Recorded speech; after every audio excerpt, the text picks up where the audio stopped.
बिस्मिल्लाहिर्रहमानिर्रहीम। अस्सलाम वालेकुम नाज़रीन, आप यूट्यूब चैनल देख रहे हैं। मैं इमरान ख़ान हूँ। पाकिस्तान में जो पॉलिटिकल तमाशा है वो एक पुतली तमाशा बनता जा रहा है और आपको पता है कि पुतलियों की डोरियाँ जो हैं वो हमेशा से हिलाई जाती हैं। मैं आपको कुछ हिंट्स देता हूँ क्योंकि चीज़ें अभी उतनी वाज़ेह नहीं हैं, लेकिन कुछ चीज़ें ऐसी हो रही हैं जो मुस्तकबिल का मंजर पेश कर रही हैं। मिसाल के तौर पे पंजाब असम्बली में मुस्लिम लीग नून ने एक करारदाद जमा करवाई है और ये करारदाद फ़ौज की हमायत में है।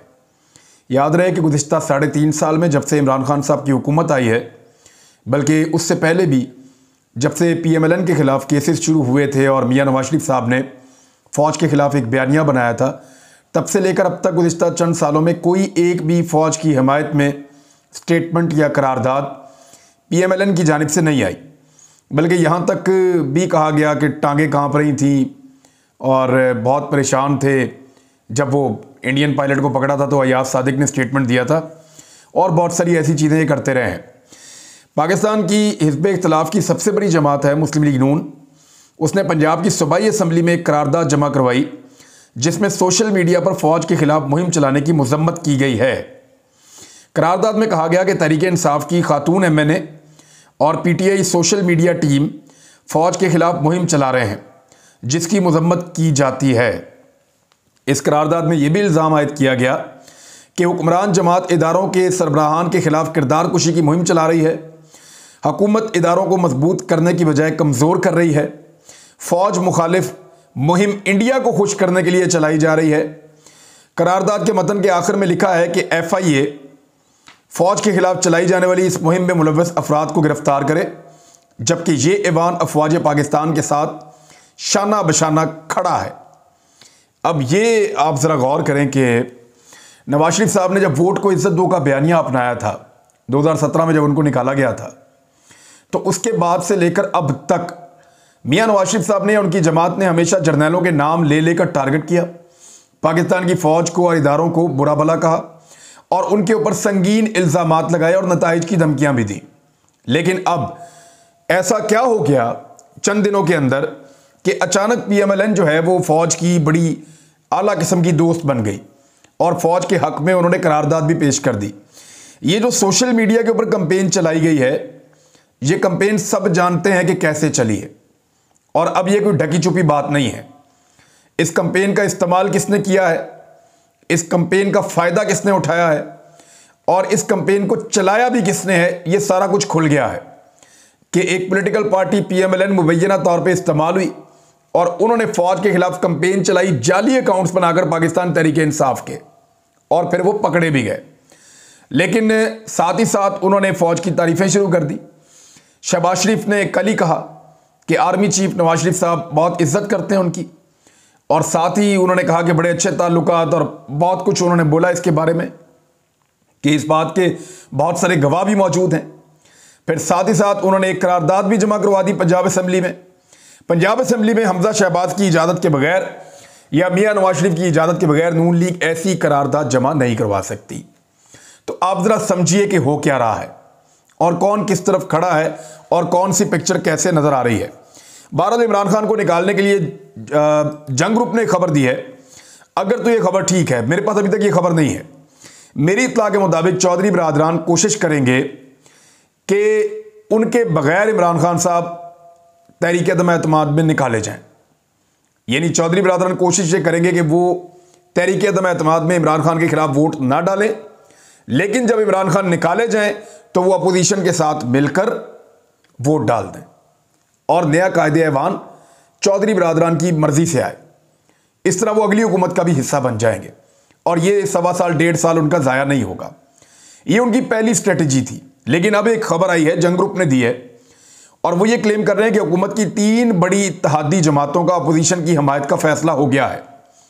25 मार्च को वो ऐलान कर देंगे, 2 दिन बाकी है, पता चल जाएगा।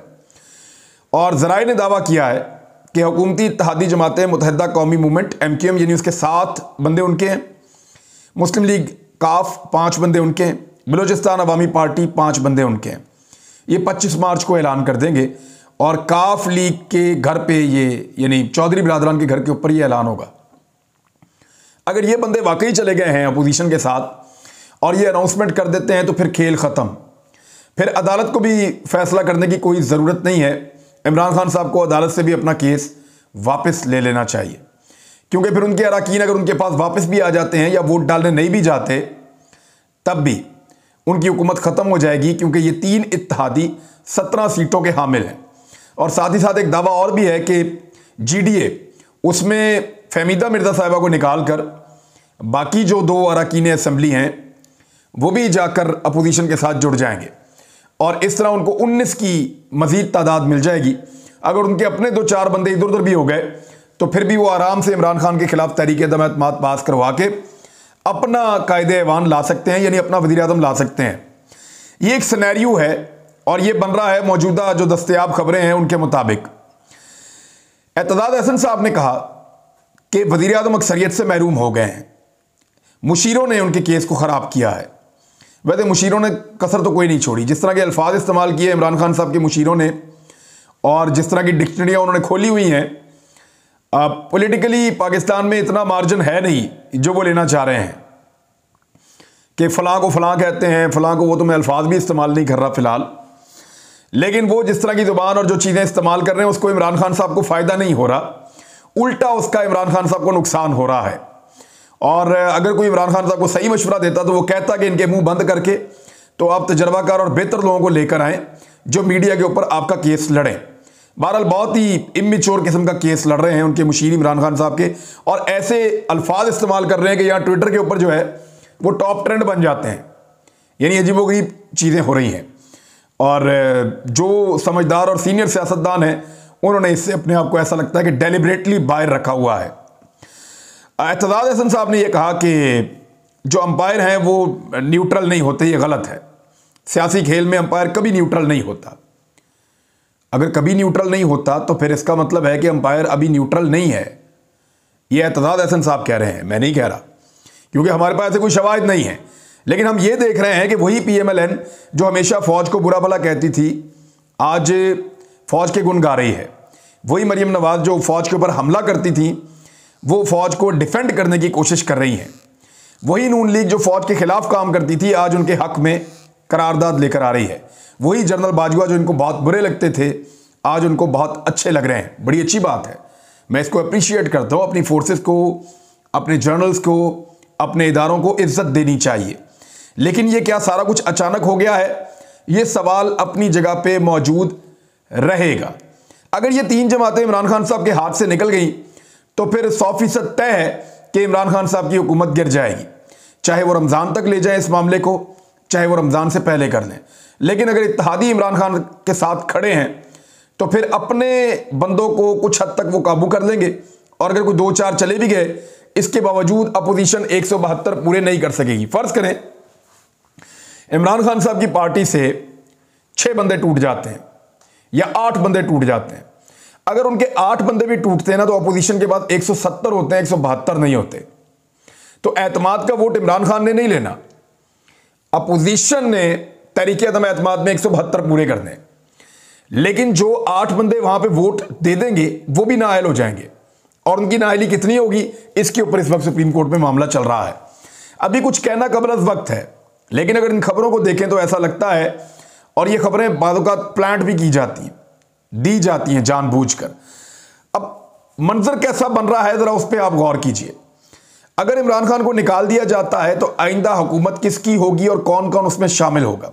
सिर्फ अगर मैं नून लीग की बात करूं तो 2 दर्जन बंदे वहां पे वज़रा बनने के लिए तैयार बैठे हैं। उन्हें लगता है कि उन्होंने बहुत मुश्किल वक्त में मुस्लिम लीग नून का बहुत साथ दिया और नवाज शरीफ के साथ खड़े रहे, तो उनका यह हक है कि उनको वजारतें मिलनी चाहिए और उनको ड्यू रिस्पेक्ट मिलनी चाहिए। मिसाल के तौर पे ख्वाजा आसिफ, ख्वाजा साद रफ़ीक, राना सनाउल्लाह, जावेद लतीफ़, अली परवेज़ मलिक, फिर उसके अंदर डॉक्टर तारक फजल चौधरी साहब हैं, और शाहिद खान अब्बासी हैं, मरियम औरंगज़ेब हैं, मुशाहिद हुसैन सैयद मोहम्मद ज़ुबैर हैं, अफनानुल्लाह खान हैं, बड़ा अच्छा एक मुशाहिदुल्लाह खान के बेटे हैं, वो बड़ा एग्रेसिवली आते हैं PMLN के लिए, मोहसिन शाहनवाज रांझा हैं, आज़म नदीर तारड़ हैं, इमरान शाह वली और बहुत सारे और लोग हैं। मैं किस किस का नाम लूँ? तो उन सबको लगता है कि वो अब वज़ीर बन जाएंगे जैसे ही हुकूमत तब्दील होगी, और शहबाज शरीफ साहब को तो वज़ीर आज़म बनना है। पीपल्स पार्टी में भी 1 दर्जन से ज्यादा लोग हैं जिनको वजारतें नजर आ रही हैं।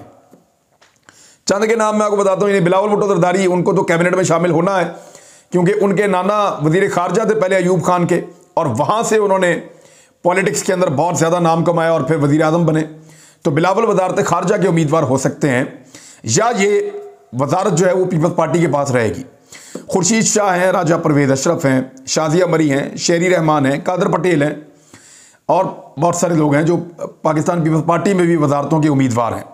मौलाना फजलुर रहमान साहब कम से कम 5 वजारतें लेने की कोशिश करेंगे, वफाकी वजारतें। उसके अलावा मौलाना फजलुर रहमान साहब खुद सदर पाकिस्तान के उम्मीदवार होंगे और गवर्नर खैबर पख्तूनख्वा भी वो अपना लाना चाहेंगे और उन्हीं का गवर्नर खैबर पख्तूनख्वा होगा। क्योंकि पीएमएलएन इसमें से जो गेन कर रही है ज़्यादा वो ये है कि वो केसेस से बच जाएंगे, कुछ एनआरओ थोड़ा बहुत मिल जाएगा, कुछ इदारों को वो दबा लेंगे, गिरफ्तारियां उनकी अवॉइड हो जाएंगी और वो रिकॉर्ड अपना, यानी आपको पता है जलाने के तो माहिर हैं, तो रिकॉर्ड इधर उधर कर लेंगे तो उनकी पॉलिटिक्स बच जाएगी पीएमएलएन की। वो अगर ज़्यादा वजारतें ना भी लें तो भी उनका काम चलेगा। लेकिन बहुत सारे लोग वहाँ पर उम्मीद लगाकर बैठे हैं। फजलुर रहमान साहब का तो यही है कि उनको मैक्सिमम इक्तदार मिलना चाहिए, इसमें उनको गेन करना चाहिए। तो सदर पाकिस्तान को 5 एक वजारतें हैं, उसके अलावा गवर्नर खैबर पख्तूनख्वा, इन सारी चीज़ों पे उनकी नज़र है। काफली को क्या मिल सकता है, वफाक में 2 या 3 वजारतें मिलेंगी उन्हें, और वजारत दिफा के लिए भी काफली का नाम लिया जा रहा है। पंजाब की गवर्नरशिप उनको मिल सकती है अगर वो वजारत आला की जिद छोड़ दें। स्पीकर उनका रहेगा, गवर्नर उनका रहेगा पंजाब का, और उसके अलावा जो है काफ लीग को वफाक में और पंजाब में अलग वजारतें भी मिलेंगी, वो वजारतें अलग हैं।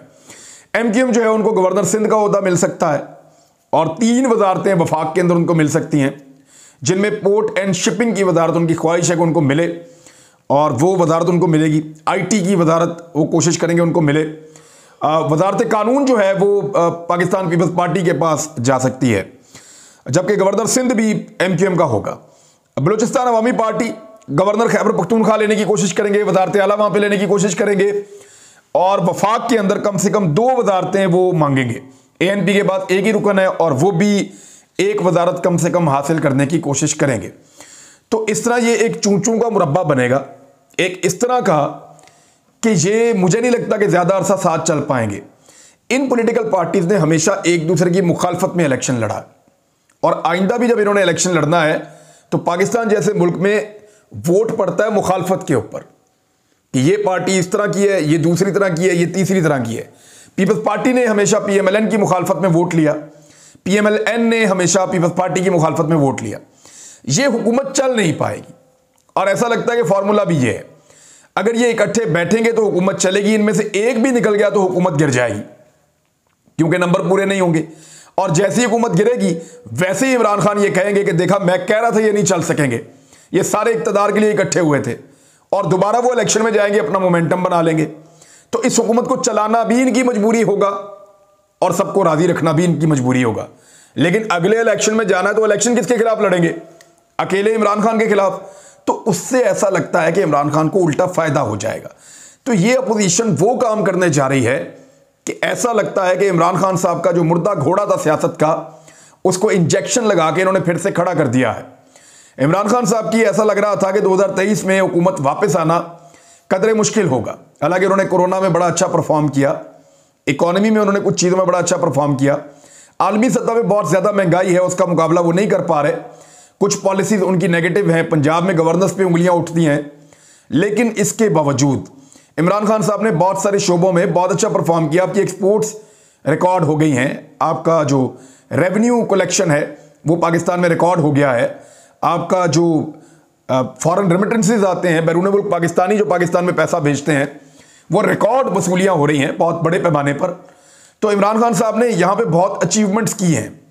लेकिन इसके बावजूद जब नई हुकूमत आएगी, क्या वो इन चीज़ों को कंटिन्यू कर पाएगी? क्या वो आते ही महंगाई को कम कर देंगे? बहुत बड़ा सवाल है। अगर वो महंगाई को कम नहीं कर पाते तो फिर पहला सवाल ये पूछा जाएगा, जनाब आपने तो इमरान खान को महंगाई का नाम लेकर निकाला था, तो महंगाई तो फिर मौजूद है, तो आप आए क्यों थे? महंगाई को कम करने के लिए आलमी सतह पर चीज़ें ठीक होनी चाहिए, वो तो नहीं। और जो आलमी सतह पर जो बैरूनी ताकतें इनको सपोर्ट कर रही हैं, वो बैरूनी ताकतें कल को जिस मकसद के लिए सपोर्ट किया वो मकसद पूरा करवाएंगी। जैसे ही वो मकसद पूरा होगा, इमरान खान शोर मचा देंगे कि देखा मैं पाकिस्तान को आज़ाद पॉलिसी दे रहा था, ये फिर उनके आगे जाके झुक गए हैं। यानी जो बाइडन ने इमरान खान को जिद में फोन नहीं किया, जो बाइडन को आए हुए काफी अरसा हो गया, उन्होंने जानबूझकर इमरान खान को अवॉइड किया। पाकिस्तान इस खित्ते का सबसे इंपॉर्टेंट मुल्क था, इंडिया से राब्ता किया, अशरफ गनी से राब्ता किया, सबको बार बार टेलीफोन किए, हर एक के साथ जुड़े रहे, पाकिस्तान से राब्ता नहीं किया, जो सबसे इंपॉर्टेंट मुल्क था, जिसने सबसे ज्यादा इनकलाब में मदद की। जो बाइडन ने इमरान खान को जानबूझकर नजरअंदाज किया। लेकिन जब नई हुकूमत बनेगी और वजीर आजम को जब जो बाइडन फोन करेगा तो उसका तासुर क्या बनेगा, ये आप भी अच्छी तरह जानते हैं। तो हालात अपोजिशन के लिए उतने अच्छे नहीं होंगे अगर उन्होंने हुकूमत बना भी ली जितना वो सोच रहे हैं। यानी एक तरफ खाई है और एक तरफ अजीब किस्म का पहाड़ है, यानी उधर भी नहीं जा सकते और इधर भी नहीं जा सकते, कोई रास्ता छोड़ा नहीं है। इस जगह पे ये अपोजिशन पहुंच गई है। अच्छा, मियां नवाज शरीफ साहब के बारे में ये है कि जैसे ही हुकूमत तब्दील होगी वो पाकिस्तान वापस आ जाएंगे। उनके ऊपर भी एलिगेशन लगेगा कि भाई आप तो भाग गए थे पाकिस्तान से, मफरूर थे, तो जैसे ही इमरान खान हटा तो वो ठीक कह रहा था कि मैं एनआरओ नहीं दूंगा, तो जब तक वो रहा आप नहीं आए, अब जब वो निकल गया तो आप वापस आ गए। तो ये बहुत सारी चीज़ें, इनका बहुत सारा इम्पैक्ट होगा आने वाले वक्त में। अब तक के लिए इतना ही, मजीद इसके ऊपर हम रोशनी डालेंगे और चीज़ों को जैसे जैसे खबरें आएंगी आपके साथ शेयर करेंगे। अब तक के लिए इतनी, अपना ख्याल रखिएगा, अपने इस चैनल का भी। अल्लाह हाफिज़।